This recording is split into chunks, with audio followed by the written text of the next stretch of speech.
اللہ کے حضور پیشی کی نوعیت۔ راہ عمل کتاب سے 31ویں حدیث ہے۔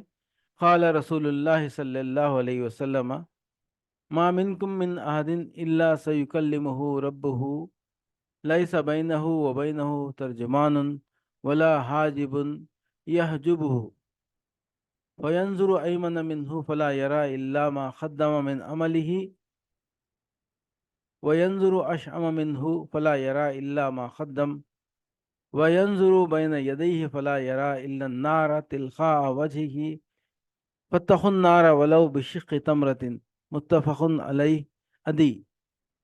حضور صلی اللہ علیہ وسلم نے فرمایا، تم میں سے ہر شخص سے اللہ براہ راست گفتگو کرے گا، حساب لے گا، اور وہاں نہ تو اس کا کوئی سفارشی ہوگا اور نہ کوئی اوٹ ہوگی جو اسے چھپا لے۔ یہ شخص اپنی داہنی جانب دیکھے گا کہ کوئی سفارشی اور مددگار ہے تو سوائے اپنے اعمال کے اور کوئی دکھائی نہ دے گا، پھر بائیں طرف تاکے گا تو ادھر بھی سوائے اپنے اعمال کے اور کوئی دکھائی نہ دے گا، پھر سامنے کی طرف نظر دوڑائے گا تو ادھر بھی صرف دوزخ اپنی تمام ہولناکیوں کے ساتھ دیکھے گا۔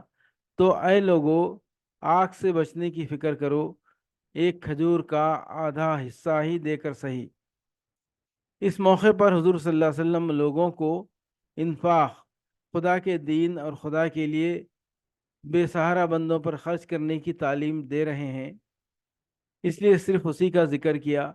فرماتے ہیں کہ اگر کسی کے پاس صرف ایک کھجور ہے اور وہ اسی کا آدھا حصہ دیتا ہے تو یہ بھی خدا کی نگاہ میں قیمتی ہے۔ وہ مال کی کمی بیشی نہیں دیکھتا بلکہ خرچ کرنے والے کے جذبے کو دیکھتا ہے۔